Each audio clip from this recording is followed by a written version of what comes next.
Nu, tad komentārs par spēli. Gandrīz izdevās aizķerties, bet tomēr laikam Zemgales pieredze paņēma. Nu, noteikti ir daudziem spēlētājiem.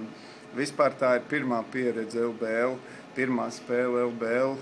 Līdz ar to gan satraukums, gan arī dažādas sīkas kļūdiņas, niansēs principā izšķīrt, kad varējām, ja, arī ārkārtīgi daudz sodu metienu spēlē, kur noteikti pretinieku komanda met 20 sodu metienus vairāk nekā mēs, ja, kas arī noteikti bija kaut kāds faktors šajā spēlē.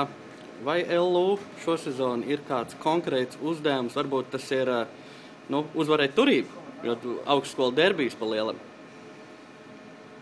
Nu, katrā spēlē mēs cīnīsimies, cik varēsim, ja, un galvenais ir, lai spēlētāji progresētu, tas ir galvenais uzdevums.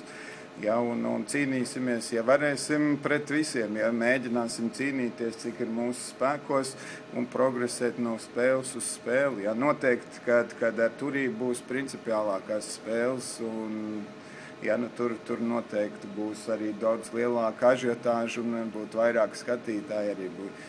Jā, skatītāji bija daudz šodienas spēlē, es domāju, bet noteikti, kad tieši tā paša fanošana un līdzjutēji piesaiste LU, mums arī vēl daudz jāstrādā, jāmācās, lai mums tas būtu kā 6. laukuma spēlētājs. Un pēdējais jautājums, kāds stāvoklis ir ar Žani Peineru?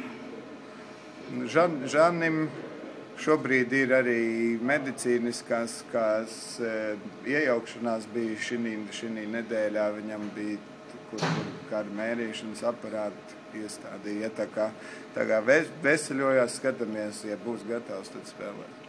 Paldies!